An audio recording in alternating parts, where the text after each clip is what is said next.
सतलोक एक ऐसी दिव्य दुनिया जहाँ से हम भटक कर इस काल लोक में आ गए हैं और आज दुखों भरी जिंदगी जी रहे हैं। लेकिन क्या आपने कभी सोचा है आखिर सतलोक में आत्माएं कैसे रहती हैं? वहाँ का रहन सहन कैसा होता है? क्या वहाँ भी हमारे जैसे हार्ड मांस का शरीर होता है या आत्माएं नूर तत्व से बनी होती हैं? वहाँ आत्माएं क्या खाती हैं, कैसे रहती हैं, कैसे घूमती हैं? और सबसे बड़ा सवाल, हमारे परम पिता परमेश्वर वहाँ कैसे रहते हैं? आइए आज हम आपको सतलोक के उस रहस्यमयी दृश्य की झलक दिखाते हैं। जब इंसान अपनी रोजमर्रा की जिंदगी में उलझा होता है, दुख, चिंता, भाग दौड़ और अधूरी इच्छाओं के बीच खुद को खो देता है, तब कहीं न कहीं उसके अंदर एक सवाल उठता है, क्या यही जीवन है? क्या इससे आगे भी कुछ है? और यही सवाल हमें उस दिव्य सत्य की ओर ले जाता है जिसे संतों ने सतलोक कहा है। एक ऐसी जगह जहाँ न कोई डर है, न कोई दुख, न कोई अंत, जहाँ हर आत्मा अपने वास्तविक स्वरूप में रहती है। सोचिए, अगर एक ऐसी दुनिया हो जहाँ हर पल शांति हो, हर क्षण आनंद हो और हर आत्मा पूर्ण हो, तो वो जीवन कैसा होगा? सतलोक को समझने के लिए हमें अपने इस संसार से थोड़ा ऊपर उठकर सोचना होगा। यहाँ हम शरीर से बंधे हैं, भूख लगती है, प्यास लगती है, थकान होती है, बीमारी होती है,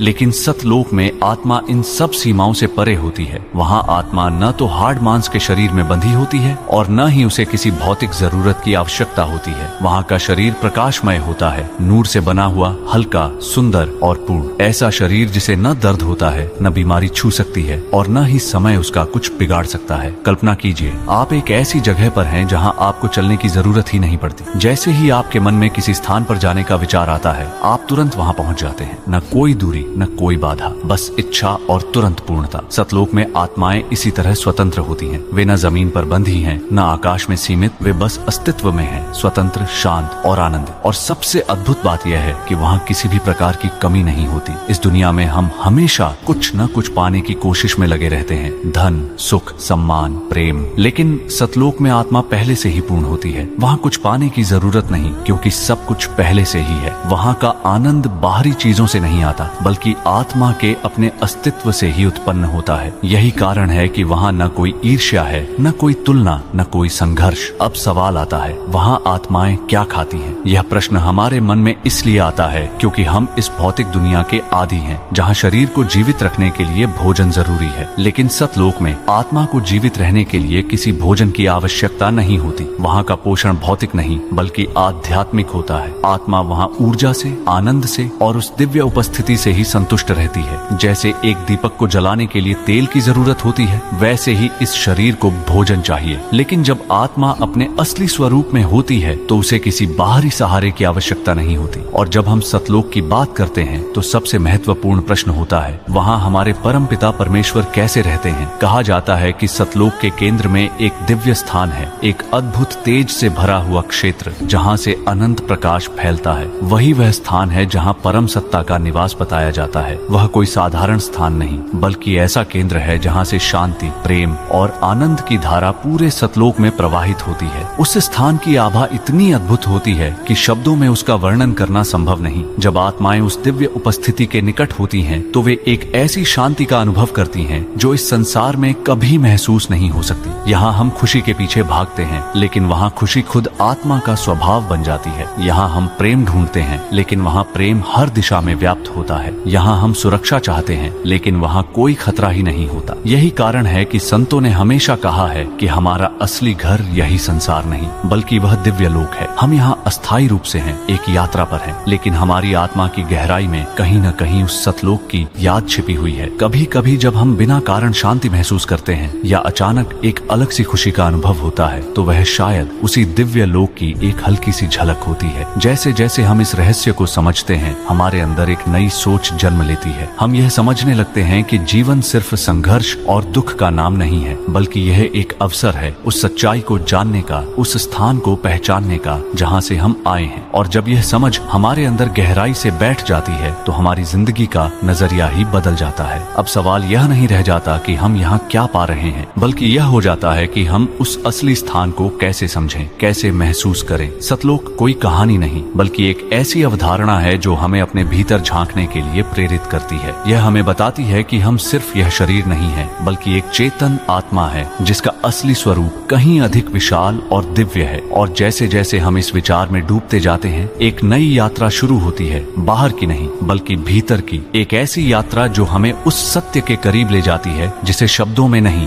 बल्कि अनुभव में समझा जा सकता है। और यही से शुरू होती है सतलोक के रहस्य को जानने की असली कहानी। और जैसे ही यह भीतर की यात्रा शुरू होती है, एक नया दृश्य धीरे धीरे हमारे सामने खुलने लगता है। मानो किसी अदृश्य पर्दे के पीछे छुपी हुई एक दिव्य दुनिया अब अपने रहस्य प्रकट करने लगी हो। कल्पना कीजिए, आप एक ऐसे स्थान में प्रवेश कर रहे हैं जहाँ कदम रखते ही एक अलग ही अनुभव होने लगता है। न कोई भारीपन, न कोई डर, बस एक हल्कापन, एक ऐसी शांति जो सीधे आत्मा को छू जाती है। चारों ओर फैली हुई उज्जवल रोशनी, लेकिन यह साधारण रोशनी नहीं है। यह चुभती नहीं बल्कि सुकून देती है, जैसे कोई आपको अपनेपन से घेर रहा हो। जैसे जैसे आप उस दिव्य स्थान में आगे बढ़ते हैं, आपको एहसास होता है कि यहाँ सब कुछ अलग है। यहाँ की धरती भी वैसी नहीं जैसी हम जानते हैं। ये ठोस होते हुए भी हल्की है, जैसे प्रकाश ने ही रूप ले लिया हो। यहाँ के पेड़ पौधे भी अनोखे हैं, वे स्थिर होते हुए भी जीवंत हैं। उनकी चमक मानो किसी दिव्य ऊर्जा से भरी हुई है और उनके आसपास एक ऐसी सुगंध फैली हुई है जो मन को पूरी तरह शांत कर देती है। और तभी आपकी नजर उन आत्माओं पर पड़ती है जो इस दिव्य लोक में निवास करती हैं। वे न तो किसी भाषा में बात कर रही हैं और न ही किसी प्रयास में लगी हैं, फिर भी उनके बीच एक गहरा संबंध है। वे एक दूसरे को बिना बोले समझती हैं, जैसे उनके विचार ही उनका संवाद बन गए हों। उनके शरीर प्रकाश से बने हुए हैं, हल्के, पारदर्शी और अत्यंत सुंदर। उनमें न कोई थकान है, न कोई बेचैनी। हर आत्मा अपने आप में पूर्ण है। आप ध्यान से देखते हैं, वे आत्माएं चल नहीं रही, वे बह रही हैं, जैसे हवा में तैर रही हो। लेकिन यह तैरना भी कोई प्रयास नहीं है, यह स्वाभाविक है, जैसे उनका अस्तित्व ही गति बन गया हो। वे जहाँ जाना चाहती हैं, वहाँ बिना समय लिए पहुँच जाती हैं। न कोई दूरी है, न कोई रुकावट, बस इच्छा और उसकी तुरंत पूर्ति। और सबसे आश्चर्यजनक बात, वहाँ कोई भाग दौड़ नहीं है, कोई जल्दी नहीं है। इस संसार में हम हर समय कुछ पाने के लिए दौड़ते रहते हैं, लेकिन यहाँ सब कुछ पहले से ही है, इसीलिए कोई जल्दी नहीं, कोई तनाव नहीं, हर क्षण पूर्ण है। आप महसूस करते हैं कि वहाँ की हर आत्मा एक विशेष आनंद में डूबी हुई है, लेकिन यह आनंद किसी कारण से नहीं है, यह किसी वस्तु से नहीं जुड़ा है, यह उनके अस्तित्व का ही हिस्सा है, जैसे आनंद उनका स्वभाव बन चुका हो। और यही कारण है कि वहाँ न कोई शिकायत है, न कोई इच्छा, क्योंकि जहाँ सब कुछ है वहाँ चाहत की जरूरत ही नहीं रहती। तभी आपका ध्यान एक और अद्भुत अनुभव की ओर जाता है। वहाँ कोई भूख नहीं है, कोई प्यास नहीं है। और यह बात आपको पहले अजीब लगती है, लेकिन फिर धीरे धीरे समझ आती है कि जब आत्मा अपने असली स्वरूप में होती है तो उसे किसी बाहरी चीज की जरूरत नहीं होती। यहाँ हम शरीर के कारण भोजन पर निर्भर हैं, लेकिन वहाँ आत्मा ऊर्जा से भरी होती है। वह स्वयं में ही पूर्ण है, उसे किसी सहारे की आवश्यकता नहीं। और जैसे ही आप इस अनुभव में और गहराई से उतरते हैं, आपको एहसास होता है कि वहाँ समय का कोई प्रभाव नहीं है। न सुबह होती है, न रात, न कोई उम्र बढ़ती है, न कोई क्षय होता है। सब कुछ एक स्थिर शाश्वत अवस्था में है, जैसे समय ने वहाँ आकर अपना अस्तित्व खो दिया हो। अब आपकी दृष्टि उस दिव्य केंद्र की ओर खींचने लगती है, जहाँ से यह पूरा प्रकाश फैल रहा है। दूर से एक अद्भुत तेज दिखाई देता है, जैसे कोई विशाल चमकता हुआ केंद्र हो। और जैसे जैसे आप उसके करीब जाते हैं, एक गहरी शांति आपको अपने अंदर उतरती हुई महसूस होती है। वह स्थान किसी साधारण स्थान जैसा नहीं है, वहाँ एक दिव्य आभा है, एक ऐसा आकर्षण जो आपको अपनी ओर खींचता है। लेकिन यह खिंचाव डर का नहीं बल्कि प्रेम का है, एक ऐसा अनुभव जिसमें आप खुद को खोते नहीं बल्कि और गहराई से पाते हैं। वहाँ पहुंचकर ऐसा लगता है जैसे सारी बेचैनी खत्म हो गई हो, जैसे हर सवाल का जवाब बिना शब्दों के मिल गया हो। और उसी क्षण आप समझने लगते हैं कि यही वह स्थान है जहाँ से सब कुछ प्रारंभ होता है और जहाँ सब कुछ पूर्ण है। इस अनुभव के बीच एक बात और स्पष्ट होती है कि यह कोई कल्पना मात्र नहीं बल्कि एक ऐसी अनुभूति है जिसे शब्दों में पूरी तरह बांधना संभव नहीं, इसे सिर्फ महसूस किया जा सकता है। और जैसे जैसे आप इस दिव्य दृश्य में डूबते जाते हैं, एक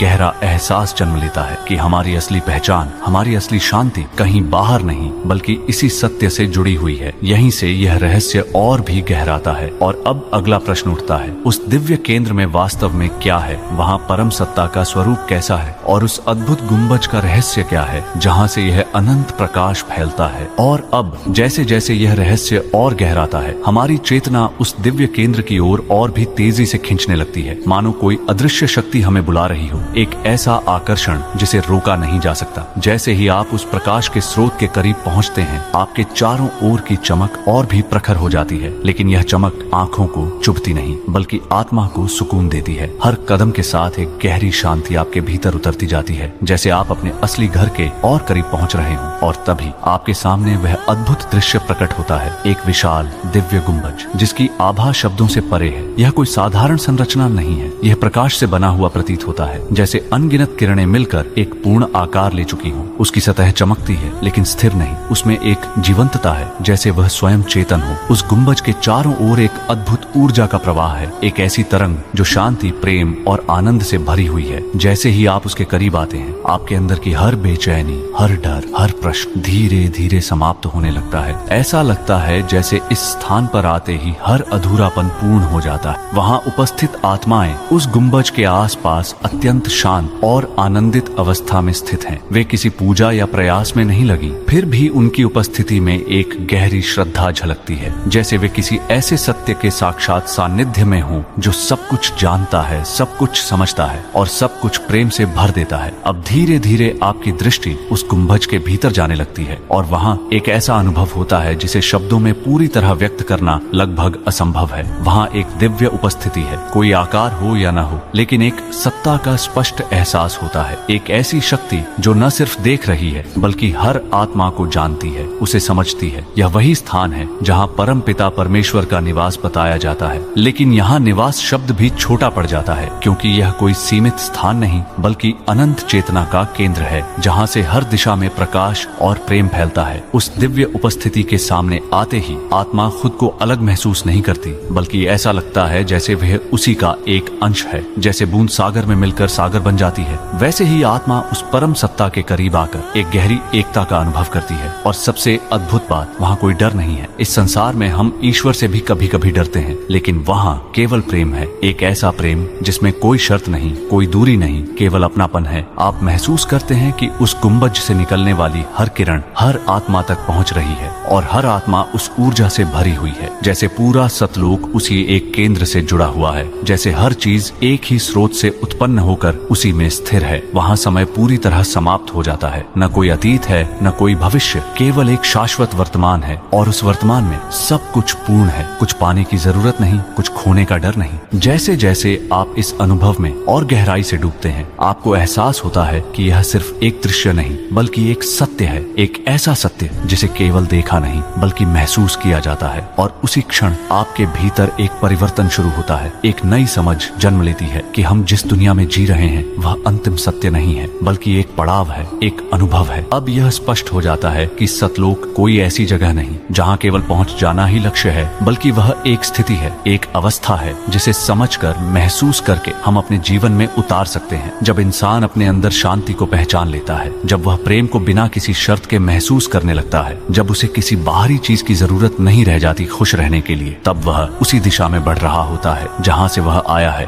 और यही इस पूरी कहानी का सार है कि हम भले ही इस संसार में रह रहे हों, लेकिन हमारी असली पहचान इससे कहीं अधिक है। हम सिर्फ शरीर नहीं हैं, हम एक चेतन आत्मा हैं जिसका मूल उस दिव्य लोक से जुड़ा हुआ है। जैसे जैसे यह समझ गहराती है, जीवन का हर अनुभव बदलने लगता है। वही दुनिया, वही लोग, वही परिस्थितियाँ, लेकिन देखने का नजरिया बदल जाता है। और जब नजरिया बदलता है तो पूरी दुनिया बदलती हुई महसूस होती है। अब इंसान डर से नहीं बल्कि समझ से जीता है। वह भागता नहीं बल्कि स्थिर रहता है, क्योंकि उसे पता है कि जो असली है वह कभी खो नहीं सकता। और अंत में यही सत्य रह जाता है कि सतलोक कोई कहानी नहीं बल्कि एक ऐसा अनुभव है जिसे शब्दों में नहीं बल्कि अपने भीतर महसूस किया जा सकता है। और शायद यह कहानी सुनने के बाद आपके भीतर भी कुछ बदला हो, कोई सवाल जागा हो या कोई शांति महसूस हुई हो। अगर ऐसा है तो समझ लीजिए आपकी यात्रा शुरू हो चुकी है। लेकिन यह सब समझ लेना ही पर्याप्त नहीं है, क्योंकि इस सत्य को केवल जान लेने से नहीं बल्कि उसे सही तरीके से अपनाने से ही उसका वास्तविक अनुभव होता है। कहा गया है कि आत्मा का अपने मूल स्थान तक पहुंचना तभी संभव है जब उसे सही मार्गदर्शन मिले, और यह मार्गदर्शन किसी सामान्य व्यक्ति से नहीं बल्कि एक सच्चे गुरु से ही प्राप्त होता है, क्योंकि वही गुरु होता है जो उस रास्ते को जानता है, जो खुद उस सत्य को अनुभव कर चुका होता है। अगर आत्मा को इस जन्म मरण के चक्र से निकलना है, अगर इस 84 लाख योनियों के बंधन से मुक्त होना है, तो केवल इच्छा करने से या सोचने से यह संभव नहीं। इसके लिए सही साधना, सही ज्ञान और सही मार्ग जरूरी है, और यह सब एक पूर्ण गुरु के माध्यम से ही प्राप्त होता है। कहा जाता है कि इस पूरे विश्व में एक ऐसे संत हैं जो शास्त्रों को खोलकर खुले रूप में बिना किसी छुपाव के सच्चा ज्ञान बता रहे हैं, जो यह समझा रहे हैं कि आत्मा का असली घर कहाँ है और वहाँ तक पहुँचने का सही मार्ग क्या है। वह संत हैं संत रामपाल जी महाराज, जिनके द्वारा दी गई नाम दीक्षा